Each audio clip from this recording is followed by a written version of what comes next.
This is Nick. This is Jack. It's Tuesday, T-Boy, Tuesday, November 4th. And today's pod is the best one yet. This is a T-Boy. The top 3 pop business news stories you need to know today. Big week. I'm sorry, huge week. Besties, Jack and I are interviewing the CEO of Lyft this week. Right after Lyft's earnings, we're getting the CEO on the pod. The CEO is David Risher, and he's not just the leader of Lyft, the company. He's a Lyft driver, too. True story. So let us know if you've got questions you want to ask the CEO of Lyft, and Jack and I will get him on the pod. DM us your questions at TBoyPod, and we'll ask them to the CEO of Lyft. If you left something, though, in the back of the car, this is not the question to ask the CEO of Lyft. We should point that out. Although if it was something sentimental, this is your best chance to get that thing back. You can point that. In the meantime, we got 3 fantastic stories for today's T-Boy. Jack, what do we got on the pod? For our first story, Whole Foods is getting a junk food aisle. True. Against their will. The order is coming from Amazon Corporate. Whole Foods is being fully Amazonified, and it is a sign that things just ain't working. For our second story, Palantir just reported earnings, but everyone is talking about their new graduating class. Because Palantir has 22 18-year-olds who aren't going to college, they're going straight to the tech company instead. And our third and final story, with Americans heading to the poll this election day. Today, we're looking at one bipartisan topic: artificial intelligence. You see, AI has a major PR problem. Everyone seems to hate it, and yet every company is betting on it. We'll explain why. We got the answer for you. But Yetis, before we hit that wonderful mix of stories. Oh, what a mix of stories. No one else is doing that mix. Love the mix, Jack. Sometimes stock rise after an earnings report. Sometimes stocks jump after an analyst upgrade. And sometimes stocks pop if a CEO is pounding a beer and fried chicken at a bar in South Korea. Okay, that one just happened. Here's the news. Jensen Huang, the CEO of Nvidia, was in Seoul, South Korea over this weekend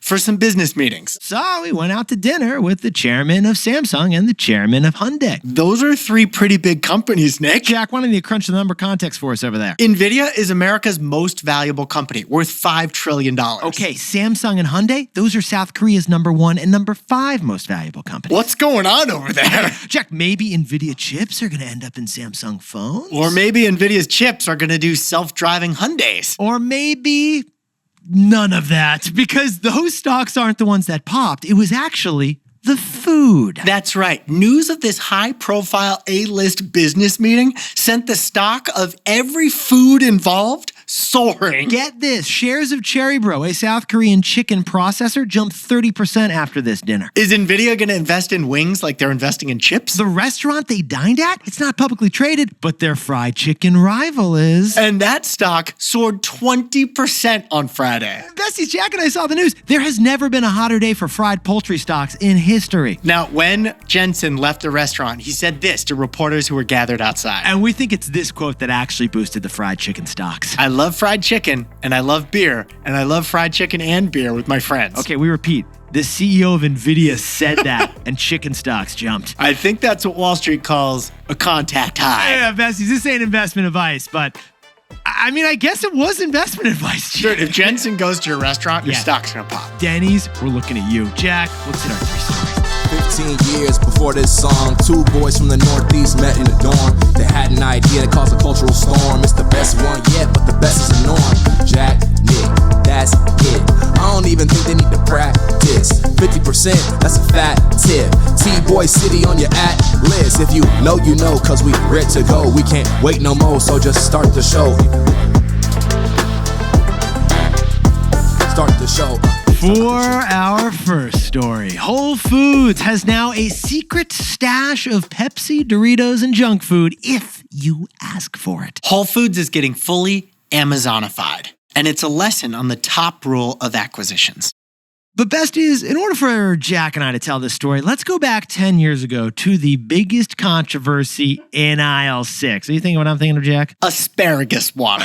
Oh, asparagus water. 2015, Whole Foods introduced asparagus to water. And sold it for $6 a bottle. Yeah, it was a real thing, by the way. It was just a plastic clear water bottle, mostly with water, but with 3 sticks of asparagus. Yeah, this kind of captured the whole brand if you think about it. Organic, curated, elite, borderline ridiculous. This was asparagus water. It was an April Fool's joke, but not April Fool's. Yeah. Asparagus water was Whole Foods incarnate. But in 2017, Whole Foods got acquired by Amazon for $13.7 billion. Not too shabby. At the time, it was Amazon's biggest acquisition ever. In fact, at the time, Jack and I did an interview on CBS about this deal. And Jack, what did we say the deal was about? Correction, you did an interview on CBS. Yeah. I couldn't get to the studio. I know. So I It's coached you from the back room. Do you remember? Yeah, I was in your ear. Yeah, it was like I was in makeup and Jack was talking to me, prepping for me. And now most people would have said this was about scaling up and doing more ridiculous waters. But to Jack and I, Whole Foods getting acquired by Amazon was about logistics. Here's what we said in 2017.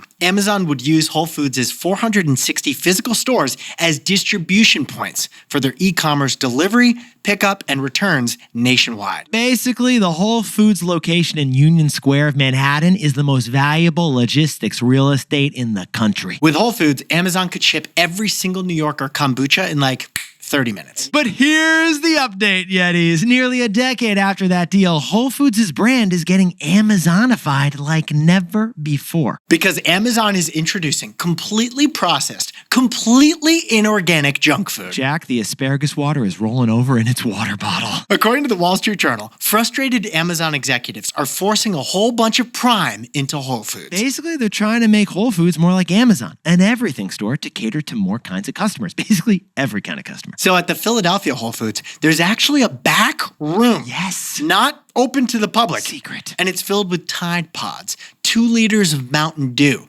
double 6-packs of Chips Ahoy's galore. Shh, Jack, we're not even supposed to talk about this. Apparently, Amazon execs are hiding this because they think they would upset Whole Foods hardcores. But if you're an Amazon normie and you just want your kick of Doritos, you can open up the Whole Foods app and they've got the Doritos in the back. They'll bring it out. Again, not organic Doritos. This is like regular Doritos at a Whole Foods. This also sounds really inefficient if you think about it. Well, it is, but Jack and I still call it the cheating room because, like cheat day, it is full of anti-Whole Foods indulgences. Fun fact, I only eat Doritos during the Super Bowl. I've seen you take a couple cheat days, Jack. Oh, by the way, at the Chicago Whole Foods, it's even more blatant, right, Jack? Amazon converted the lovely coffee area they used to have into an Amazon-branded grocery section that's right next to the Whole Food branded grocery store. I mean, rarely do you see this type of tension in one brand. Like they turned Whole Foods into two conflicting worlds under one roof. One is bougie organic store.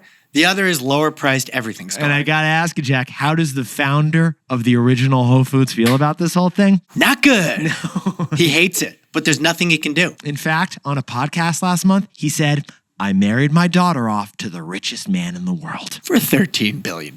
Which can buy a lot of Doritos. So, Jack, what's the takeaway for our buddies over at Whole Foods? 2/3 of all corporate acquisitions fail. And this is proof of it.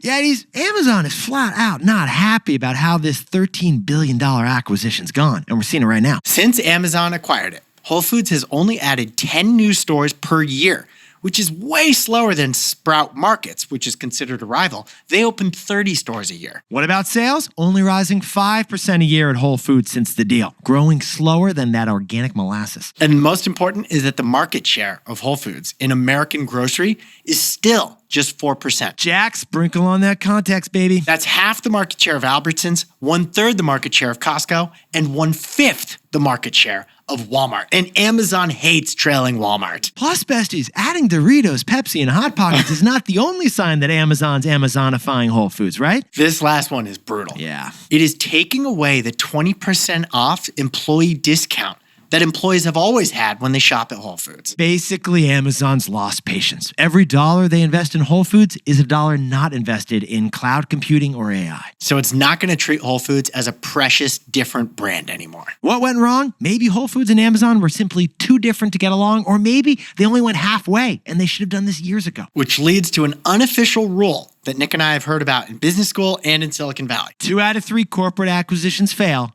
and this one is proof.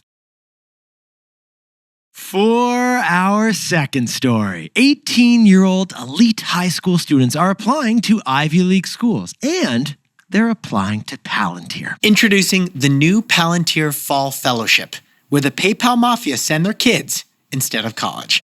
Oh, Oh, Palantir. Yetis, the $500 billion publicly traded company that's also named after a sightseeing orb from Lord of the Rings. I love when you pretend that you're a Lord of the Rings fan. I just try to throw out there what I can. And it's limited to Palantir and Gandalf. Well, Palantir is also the best stock so far of 2025, and it quadrupled last year. Thou shalt not pass the earnings. Palantir, founded by Alex Karp, and its biggest client is the United States government. The Department of Defense is its sugar daddy. Palantir has become controversial, especially this year, for a big contract they signed with ICE earlier this spring. Now, while all the other tech companies balk at supplying the United States military with artificial intelligence, Alex Karp of Palantir relishes it. And you see it in the earnings report that was announced yesterday. Jack, what kind of numbers did they get? Palantir's revenue grew by 77%. They added 204 new clients who are paying at least $1 million a year for their AI software. But besties, what Jack and I really got fascinated with about Palantir lately is they are the first for-profit company we've seen compete against Harvard, Yale, and Princeton. Forget the Ivy League. This is the AI League. Yeah, what are they doing, Jack? Palantir is challenging American universities with the Palantir Fall Fellowship. Get this. Instead of campuses, Palantir's 4-month Fall Fellowship has 18-year-olds roaming conference rooms. At Palantir's Fall Fellowship, you don't get grades, you get performance reviews. And at Palantir's Fall Fellowship, you can forget about the frat parties because you'll be tracing the ID of a suspected terrorist by following the dirty money. It's like an internship. Yeah, it is. But no time for late night Zaw Jack on Friday night. I got a PowerPoint presentation with the United States Air Force Base in Abu Dhabi. According to a Wall Street profile of this Fall Fellowship, there is some academic curriculum taught to these 18-year-olds. Yes, they are taught Western civilization. You learn about the West, capital W, American history, and you get it all with a decidedly pro-American bend. Yeah, Bessies, Jack and I have read Alex Karp's book, his philosophy, and he thinks colleges are failing and are trashing and not appreciating Western values. It was interesting learning his perspective. But if you want to apply to the Palantir Fall Fellowship, you're going to need a tutor. Yeah. I don't know if you qualify, Nick. We've never talked about our SAT scores. Yeah, well. But you need at least a 1460 to apply. Oh, and if you think you can take the ACT instead, you're going to need a 33 plus on that exam. 500 applied for this inaugural class and 22 were accepted. But the biggest surprise about the Palantir Fall Fellowship is that it's got the opposite business model of your college. Instead of paying 90 grand for tuition, you get paid in this fellowship. That's right. And the inaugural class of 22 fellows finished up this month. Some of the 18-year-olds, they're going to get a full-time offer to be a Palantir analyst. Others will go off to regular college afterwards with a very unique gap semester. But they will all be representing a growing challenge to academia, spearheaded by the PayPal Mafia. And they will all be killed if they tell their classmates about that AI software. So Jack, what's the takeaway for our buddies over at Palantir? The disruption of American academia starts with the PayPal Mafia. Yetis, Elon Musk, Peter Thiel, and David Sachs, all of them South African, all co-founded PayPal, and all of them became billionaires when PayPal sold. And they're all now using their influence more than ever to change politics, business, and society. Now, interestingly, Alex Karp did not found PayPal, but he's tied with this PayPal Mafia. Peter Thiel was actually his co-founder for Palantir. And if this Palantir Fall Fellowship sounds like the Thiel Fellowship, And it does, Jack. that's because it is. Yeah, Peter Thiel's program goes back to 2011 when he began encouraging high achievers to drop out of college and get a $100,000 check to start a company instead. Peter Thiel, Alex Karp, and for years, Elon Musk has openly ridiculed the value of MBA degrees. We do think this is an interesting, different perspective to consider, although Jack and I loved our college and MBA experiences. Jack and I met as college freshman year roommates. Actually. Yeah. I look back at my days at Middlebury and Ann Arbor, Michigan, with tremendous pride and accomplishment. Well, David Sachs, Alex Karp, Elon Musk, and Peter Thiel, they are all cut from the same risk-taking cloth. And they would call it, this is what it's known as, first principles thinking. They question everything that society considers unquestionable, including college being key to a prosperous life. Hey Yetis, if you're a bestie, take a sec and hit that subscribe button. And like this video while you're at it. If you leave a comment, by the way, we'll read it. For our third and final story, AI's got a huge popularity problem. Investors are all in on an AI revolution that nobody wants. So we'll tell you the real, honest reason investors and us workers are all rushing into artificial intelligence. Yetis, let's pause the pod for a sec here. Why don't you just listen for a moment to this honest, albeit cynical pitch for artificial intelligence that Jack's going to kick off. Imagine a technology so advanced, it can create fake videos that are so real looking, you will lose track of what is real and what is fake. A technology so smart, it can do your desk job way better than you for free. And once we put AI in robots, it'll be able to do all human work, physical and intellectual, better than we can. All right, Jack, I'm almost sold. Any caveats I should know about with this new tech? Well, sometimes it lies, and we don't know why it lies, but it's only sometimes that it lies. Okay, all right. It's like a dog that pees or poops in the house. We're working on it. It's going to go down. Okay, what about energy consumption with this new technology? I'm glad you mentioned energy. We need 100 new nuclear plants that's going to cost like $1 trillion just to power it. Okay, so Jack, are you telling me this thing's going to cause electricity prices to pop and accelerate global warming? Oh, our carbon footprint's going to be huge after this. Sounds awesome. Where do I sign? Okay, everything we just said is true, albeit cynical. When presented this way, it begs the obvious question. Jack, why the heck are we doing this? Why the hell are we doing AI? Which leads to the big news, besties. There is now broad bipartisan opposition to artificial intelligence across the country, across every boundary. Today is election day. People are voting for New York City's mayor, the governors of Virginia and New Jersey, and there's some other state offices too. And Axios got access to some private polling data. And it turns out the one thing that Democrats, Republicans, and independents all agree on is hating AI. Yeah. Fake videos, real job displacement, higher electricity bills. It's no wonder everyone's against it. Except for one group that is supportive of AI right now. And who's that, Jack? Those who think they can make money off it. More on that in a second. But in the meantime, with a socialist likely to become New York City's new mayor, it is worth paying attention to this particular tension. The AI revolution is happening because of capitalism. And capitalism is at an all-time low in popularity right now in America. And its embrace of AI could make it even more so. So, Jack, what's the takeaway for all our buddies curious about the state of AI? The real reason for AI, it's not to make the world a better place. It's to make money.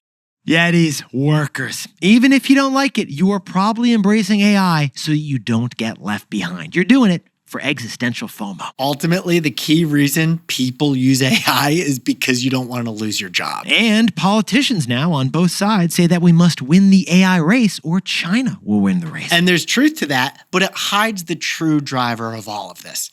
We're racing into AI to make money. Yeah, the best quote we've heard on this, Nvidia CEO Jensen Huang. He said, there will be more millionaires created in AI than created by the internet. And it reminds us of the rush to outsource manufacturing to China that happened in the 80s, 90s, and 2000s. Yeah, Jack, why don't you tell us a little more? Moving factories from Wisconsin to Wuhan, that was hugely profitable. A lot of people made a lot of money. But it proved enormously unpopular in the long run. And it could be the same with this global AI FOMO. We need a policy to make sure it doesn't, though. Let's first get honest about why we're doing AI in the first place. It's a FOMO-driven gold rush driven by investors. Jack, could you whip up the takeaways for us for T-Boy Tuesday? Whole Foods is getting junk food pushed into their aisles by corporate up at Amazon. Is this Doritos farm raised? Yeah, it is. It is the unofficial proof of our unofficial rule of mergers and acquisitions. 2 out of 3 deals don't work. For our second story, Palantir just announced big earnings growth as their inaugural Fall Fellows near graduation. American academia is being disrupted by the PayPal mafia and their anti-college fellowships. And our third and final story, there was broad bipartisan opposition among Americans about AI. But investors love it anyway. AI is hyperscaling because there's hyper amounts of money to be made. But Yetis, this pod's not over yet. Here's what else you need to know today. First, New York City is voting today for mayor, and there is an 89% likelihood that Democrat socialist Zohran Mamdani wins according to the predictions markets. In Virginia and New Jersey, they're voting for their new governor in closely watched elections. And 2 other votes, by the way. Tomorrow, the Supreme Court is expected to rule on the legality of President Trump's tariff. And on Thursday, Tesla shareholders are going to vote on Elon's $1 trillion pay package. You gotta love that first Tuesday week of November. A lot of ballots this week. And second, toilet paper icon Kimberly-Clark is acquiring Tylenol icon Kenvue for $48 billion. It's going to make a medicine cabinet colossus, a pantry powerhouse. If you know, you know. Ironic, by the way, because Johnson & Johnson spun off Kenvue just a couple years ago, but now it's getting spun back into somebody else. Which proves the most eternal truth of business. Yeah. The lawyers and the bankers always win. It's like a toilet roll that was rolled up. Anyway, the third and final you got to know, Zuckerberg just got his second permanent physical store over the weekend, Meta Labs in West Hollywood, lovely Los Angeles. It's to showcase Meta's Oculus VR headsets and their fancy Ray-Ban sunglasses. It's apparently got like a skateboard theme. Reminder, by the way, Zuck's newest glasses have a screen on the lens. You got to see it to believe it. So Zuck is letting you see it in real life at their second physical store. But then you look in a mirror and you may not believe it, so you may take them off. We don't know. A third and fourth Meta Lab store are coming to Las Vegas and Fifth Avenue in New York City. Now time for the best fact yet. This one discovered by Jack in our T-Boy deep dive research on the Whole Foods story. Jack, what do we got? So Whole Foods was founded like 40 years ago, starting in Texas. And customer service was going to be their differentiator. So they didn't put numbers on the aisles. You know why? Well, first of all, have you noticed there are no numbers on the aisles at Whole Foods? I've never noticed that. I didn't notice it, but apparently it's the case. It's so that if you're walking around looking for the sauerkraut and you find somebody who works at Whole Foods and you say, "Excuse me, where's the sauerkraut?" They can't just say aisle 6. They have to walk you over there and have a little chat with you. What are you using the sauerkraut for? How are you going to grill those brats? It's all about, people-to-people connections. Whole Foods, they don't have numbers on their aisles, so you become best friends with the workers there. Yep. There you go. Yetis, you look fantastic today. And if you have got a shout out for the show, if you got the best fact yet, if you have got a question for the CEO of Lyft, we got a form in this episode description. Just fill it out. It's a Google form, and we can get your voice or your question on the pod. And we love doing that. By the way, you look fantastic, Jack. You are glowing right now. What do you say we do this tomorrow? Can't wait. See you there. And before we go, a happy birthday to legendary Yeti Mia Panzer, living in Montclair, but born and raised on Cohasset by the Sea, just outside Boston. And happy birthday to James McLeod of Buffalo, New York. Oh, and he just had his first grandchild, and it's a big birthday week for the entire McLeod family. And the Bills finally took down the Chiefs. Congratulations, James. And Brittany Wade, happy 30th birthday celebrating all across New York City. And happy birthday to Derek Toomey in Madison, Wisconsin. And Denise and Andy Cho from Silver Spring, Maryland have got their 3-year wedding anniversary, 11 years as best friends. You guys are looking fantastic. And congratulations to Grace McCool for passing the bar exam in Washington, D.C. Hope you get some M&A deals. And a shout out to the winner of the T-Boy business-themed Halloween costume contest. Jack, what is it? Who is it? The Dupe Diva. Yeah, looks like Lululemon, but in reality, it's Costco. Congrats to Amanda Whittam, a legendary bestie. She's going for 2 in a row, just outside Boston. This is Jack. I own stock of Lyft.